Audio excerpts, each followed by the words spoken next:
Hey love, I'm your relationship coach, Janelle. Welcome to Ish I Saw on TikTok. Today we're unpacking what happens when black women become the breadwinners in their relationships. From shifting dynamics to fragile egos, we're breaking down how money and power are reshaping love. Drop your thoughts in the comments, hit subscribe, and join my exclusive coffee community for coaching prompts and interactive activities that'll help you set higher standards, navigate modern dating, and create the love life you so deserve.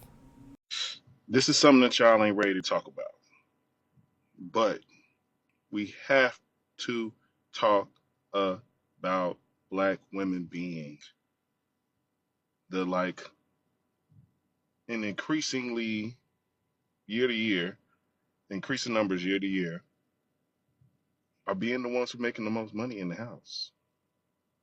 You got to talk about it. And I love it for black women as a whole. I think it's a beautiful progression of things. But I think the problem is black men are only in this real weird liminal space where there's a portion of us that have got a lot of money, a larger portion that's doing okay, and an even larger portion of people trying to make it happen. It's interesting. We ain't not addressing this because I think it's a troll, but I do to want you to understand, want everybody to understand why I started this conversation coming from the perspective of black women being the breadwinners. Because we live in the times when we live in a society where women do not want to be the breadwinners. They want to make money. They want to be able to buy themselves things, take care of themselves when they are with just themselves and they don't have those responsibilities. But the idea of in creating family for a lot of black women, they still would like it to be under a patriarchal style where the man makes more than the woman and takes care of the household and is the breadwinner. But that's why I specifically said black women being the breadwinner and why we not ready for the conversation, because how can you be something and become something that you don't want to be? Out earns me and out educates me. That's not an issue if she can still respect my manhood. But because we live in a capitalist empire, your worth as a male is automatically translated into your take home pay. So they look at what is your man worth? How much does he bring home? They don't look at all the other ingredients that make a strong black male. We get reduced to $1. And why is that ironic? Because when we first showed up in Jamestown, Virginia on August the 20th of 1619, we were auctioned off. And our worth as men was determined based on our what? Physical output. Our worth in the NBA today is determined by what? Our physical output. Our worth in the NFL today is determined by what? Our physical output. And unfortunately, our worth to black women today is determined by our physical output. How much can you bring home?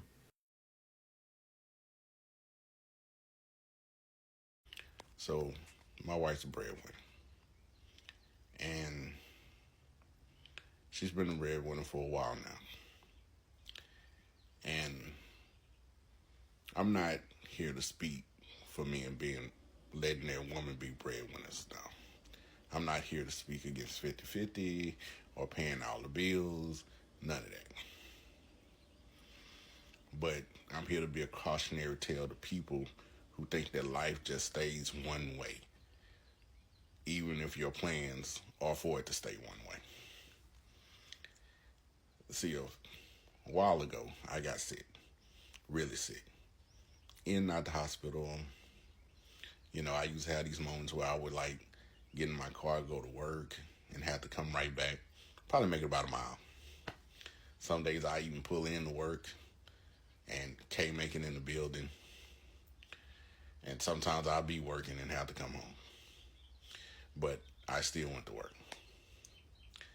And my wife seen me struggling, and she seen me hurting, and one day she couldn't take it no more. And if you know anything about my wife is not emotional at all. Not even in the least bit. So she got emotional and she gave me one of those TV moments. I could swear I could hear the music in the background. And basically she told me to sit my ass down. So in that moment, I had to make a choice. Either I'm going to struggle and try to go to work every day, or I'm going to sit my ass and take her advice and try to get better. You know, so I decided to try to get better. In that time, she already had a job at the time, but, you know, she was basically just working. But in the between time, from that point till now, when she realized that she had to become the breadwinner if she really wanted me to sit down and be better, you know, she upped her game. She upped her game so much that at this point, she making double what I used to make when I was working. And my point is that sometimes, as a man, we hold our women back because we want to be the man. We want to be the breadwinner. We want to follow all these rules. And then another thing is that life don't work out the way you want it to. I don't give a damn nothing about your ego, your masculinity, your plans. Life just don't work out like that sometimes. And you have to, every time you get into a relationship, especially a marriage, you have to understand that it's not going to work out the way you think it is. You're not going to always be on top all the time. You know, if you're tied to always being a breadwinner, then you might as well not even be married, because one day you may be down. You may be down. You can't help it. And trust me, that's a hard pill to swallow. One of the hardest pill to swallow. As a matter of fact, I haven't even got it down all the way yet. I'm still struggling to get part of it down. But just remember, life don't work out like that. And sometimes you have to adjust and allow yourself to be humbled, because there are other plans and you may not know what they are, but they are there. The thing, I feel like men ego, they can't handle the woman being the breadwinner. I don't care what nobody say. It's all cute. In the beginning, it's cute. I done been there, done it. It's cute in the beginning. It start fucking with that ego. Yeah, and mentally that drains you out. Hey, say what you want, but I really don't understand how a man can be with a woman that makes more money than him. And I'm not talking about like she make like $20,000 or $30,000 more. That's not really that big of like a gap, honestly. I'm talking about like, say you make like 70, 80 bands a year, right? And your girl making like 750. What kind of dynamic is that? Like, does she pay most of the bills? Like, y'all go out to eat, does she put her card down? I've always come from the belief of like, whoever has the bag makes the rules, right? That just would make sense. If you paying for everything, you kind of have the precedent to set the rules. In that type of situation, does she tell you what to do? Let me not say tell you what to do, but like, does she make the rules? Does she wear the pants? Like, is that like a fair assessment? So I got one of my homies, right? And he's trying to figure it out. He's probably making like, on the teacher salary, so he's probably making anywhere between like $50,000, $70,000 a year, right? And his girl is stepping. I'm talking about like, she got a crazy good job, like making buku bread. He'll be complaining about stuff like, oh, she talks to him crazy at times, ask him certain questions where I'm just like, damn, I could never imagine that. What if she really had to like, was able to like check you, like, nah, like you can't spend that much. Or no, like this is my money. Like, imagine that, bro. I don't know. As a man, that's very emasculating to me. Me personally, I just couldn't do it. I couldn't, cause like I feel like at some point in time, there's gonna be an argument, and she gonna throw money in your face. As a man, a lot of times our pride can be in our pockets. So, them pockets a little bit light, and hers is heavier. I don't know, man. That's a tricky one right there. Listen, Queen. This is a message specifically for my breadwinning Black women, those who are successful and accomplished and making more money than their partners. I want to talk to you about something that most relationship coaches, most life coaches, most connection strategists are not teaching you, telling you, or even allowing you the space to discuss on this here internet. And that is what it means to be a breadwinning woman, to be successful, to be accomplished, to make more money than your partner, and still feel safe, soft, and seen in your loving relationships. So I have this conversation all the time with my coaching clients, women who are brilliant, who lead teams, who build businesses, who run organizations, who carry companies. And the question that they often ask me is, can I be this leader, this boss in my professional life and not be the masculine one in my relationship? How do I carry this masculine energy into my work, into my career, into my business, and then feel safe and soft and feminine in my love relationship? And it is a real concern. And I often hear from women who sometimes are afraid to show up fully in the relationship space for fear that their partner will judge them or criticize them or deem them for being too bossy or trying to lead the relationship or operating out of masculinity.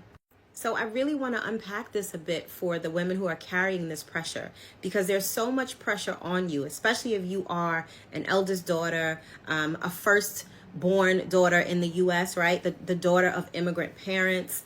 There is so much pressure on you to accomplish and to achieve that there's a part of you that has to turn off your femininity, turn off your emotionality, turn off your sensitivity, and just put yourself in go mode so that you can accomplish and achieve and live up to the standards and the pressures that have been put on you and that you have adopted and you put on yourself. And it creates so much turmoil in your relationship life. So we're going to deep dive into what you can do to show up at work and in school and in career and be successful and have a healthy, successful, loving relationship where you can sink into your femininity there. So the key to balancing your energies and creating harmony in all of the spaces of your life is to redefine your idea of provision, especially when it comes to your male counterpart or your male partner. We think about provision as only a financial aspect when there is spiritual provision, there is emotional provision, there is mental provision, and there is provision needed in all of the areas of the relationship and in the household. And so if you redefine your idea of provision, it will encompass more of what you're looking to be provided to you and for you. Think about what you need the most support in. Think about the ways that you would like your partner to pitch in and to help you so that you can experience the calm and the peace and the eased nervous system that will allow you to show up in your home in more softness.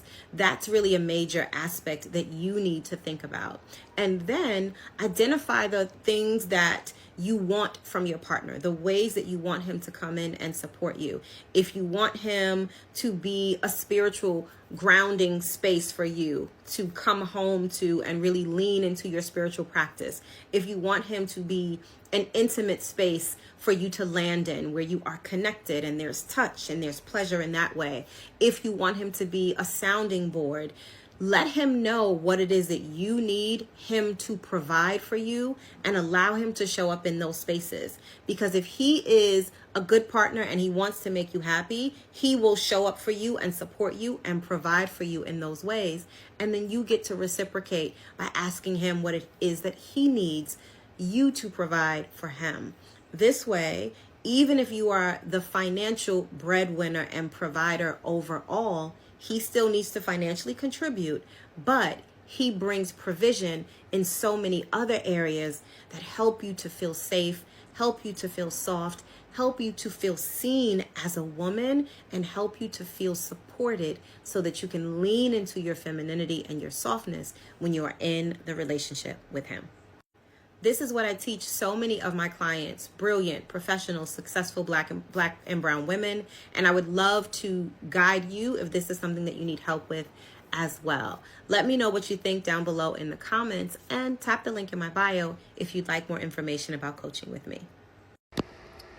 So really, my story is simple. I got married to somebody who didn't earn the income that I did. He actually earned no income. But when I met him, he was in grad school, so he had the potential, and I had just finished residency, but he just never came through to his potential. Plus, he was totally angry. So I finally divorced him after, less than 5 years of marriage, and I still got taken to the cleaners. So me putting that video out there about not getting married is really just to try to help people who have their own money from getting taken to the cleaners potentially. Now look, marriage has been around forever, okay? It has evolved over time. It's been around for like 5,000 years based on my research, and over time it's evolved to where it's all about love now, okay? Back in the day, it used to be about alliances, and then it was more about structuring yourself to be taken care of financially as a woman because you were not allowed to go outside of the home to earn a living.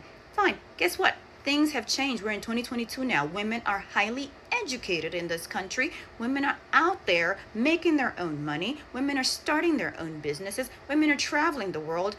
What is the benefit of me being in a marriage with a piece of paper when I can do all that stuff on my own? Or if I found a life partner, I could do that stuff with a life partner without, again, the potential for getting financially ruined in the future. I don't see anything wrong with that. So people are saying just because you can't keep a man doesn't mean that you should be discouraging people from getting married. I've had 2 relationships since the end of my marriage, okay? I chose to end those relationships for whatever reason.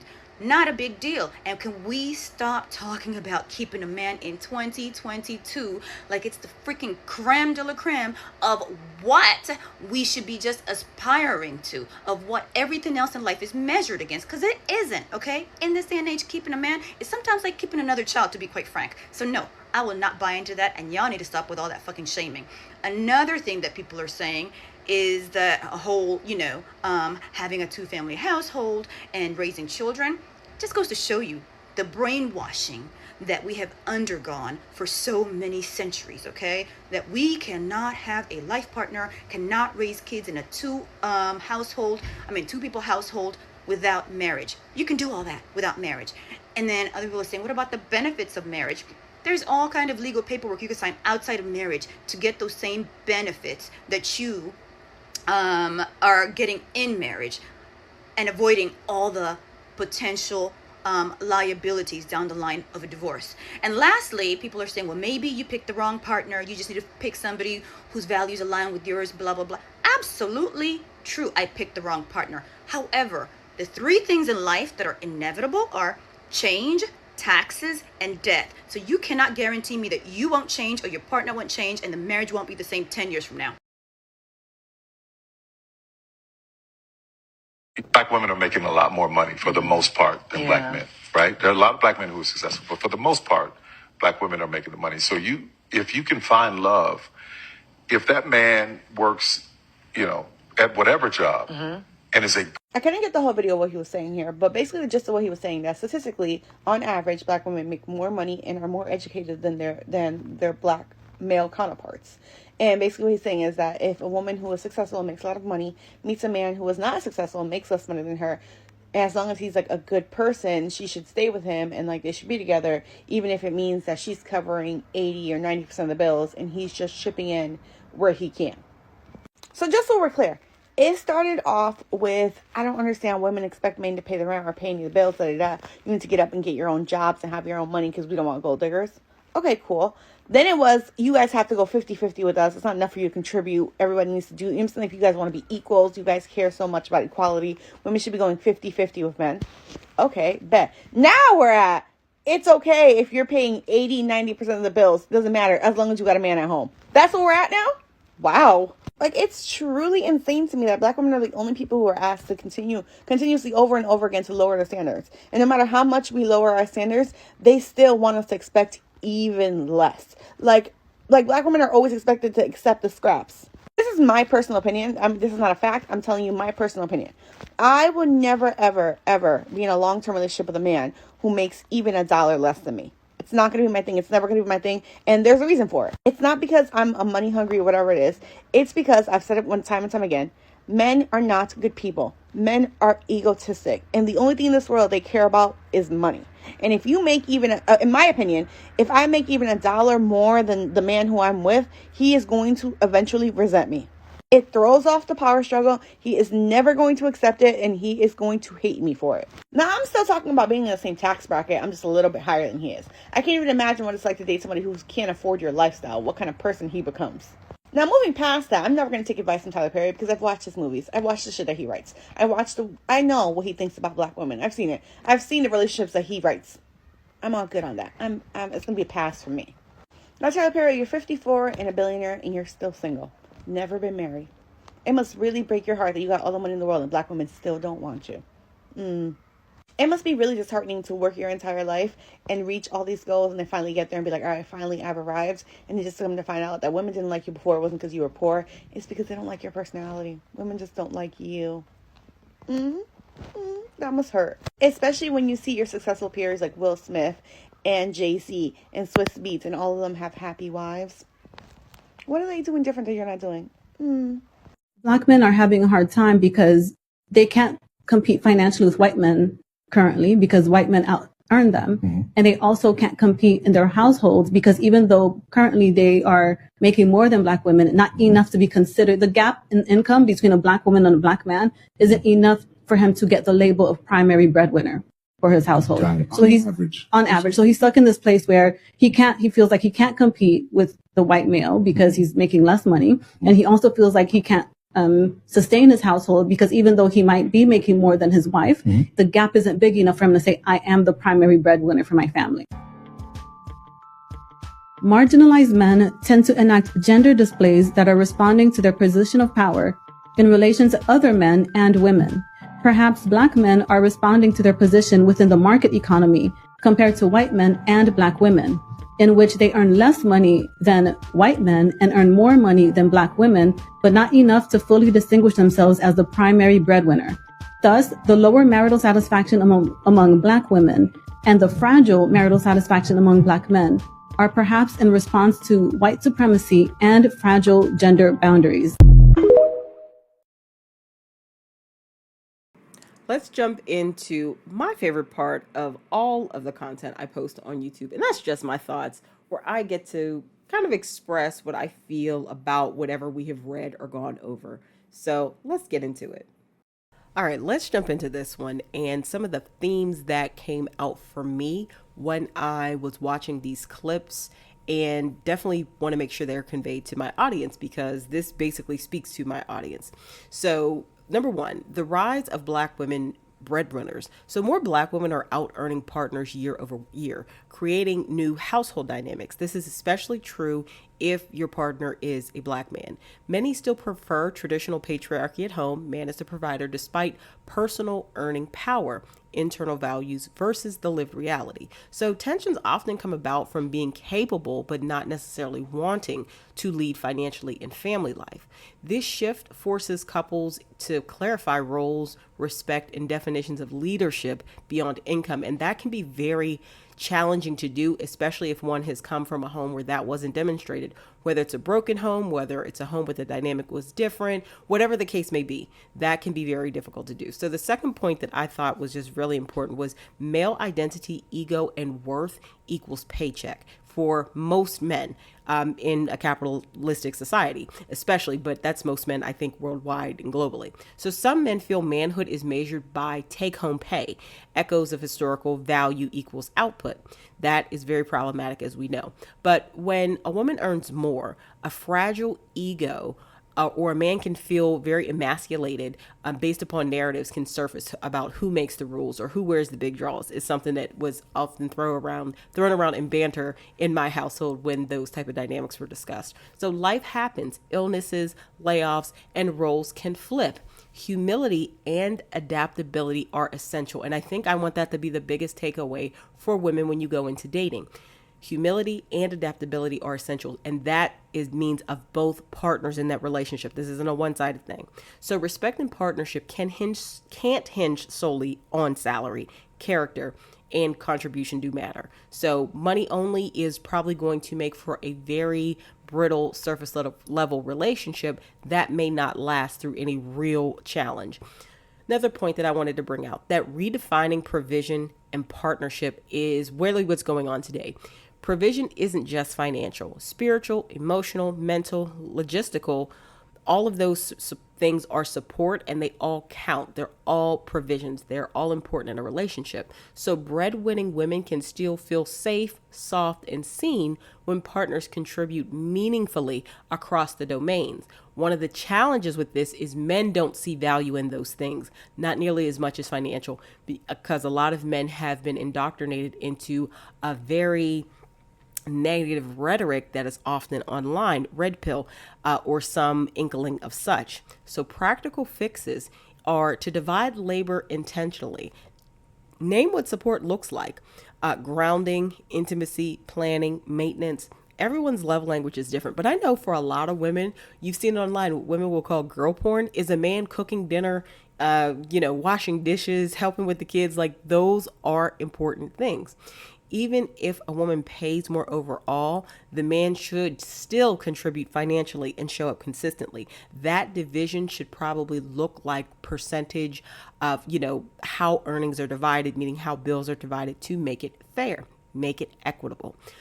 Another point that I really want to bring out here is that standards, trade-offs, and protection are something that are an overarching issue. So social pressure often asks Black women to keep lowering our standards from get your own to 50-50 to pay 80 to 90%, because Black women in society are seen as the bottom in this white patriarchal system and worthy of only mistreatment. That is very problematic, and a lot of us are healing from that.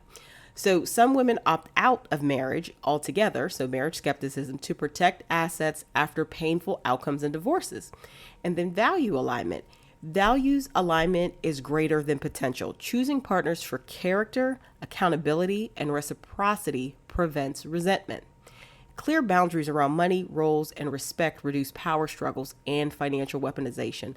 This is very important, and that's when you're dating somebody and you see it's going somewhere. At our big grown ages, you need to be having real conversations about this, because it's more than likely, especially for the, ladies out there with the degrees and the certifications and the years of experience, you are likely going to out-earn your male counterpart in a lot of places, in a lot of instances, not in all, but in a lot. So the last point is that race, economy, and relationship stressors. Structural context. Black men often earn less than white men. Income gaps at home may be too small to feel like breadwinners. So these pressures can trigger status anxiety and gender display behaviors that hurt relationship satisfaction. So if a man knows that his woman is making about as much as him or more, and then he kind of goes out of his way to try to humiliate her in public, that is a potential stressor, like in front of his boys and stuff. That's a potential reason why. It's because he's trying to feel important in the structural context of what we're living in. So naming the system, racism, capitalism, etc., helps couples fight the problem, not each other. But that takes having very real, uncomfortable conversations with both partners about their actions and behaviors and the drivers. So from a coaching lens, cultivate resilience, shared goals, and transparent money talks to buffer external stress. Let me know your thoughts below and what were some of your takeaways from the video. Thanks for watching this episode of Ish I Saw on TikTok, Black Women as Breadwinners, How Success is Shaking Up Relationships. Don't forget to like, comment, share, and subscribe so you never miss an episode. And if you're ready to go deeper, join my exclusive coffee community. That's where I share thoughtful coaching prompts, interactive activities, and practical tools to help you navigate modern dating, balance love and success, and build relationships that actually support the life you're creating.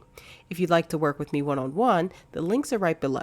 And be sure to check out my podcast, The Successful Invisible, on Spotify and Apple Podcasts. Until next time, this is your relationship coach, Janelle, signing off and always rooting for your love story.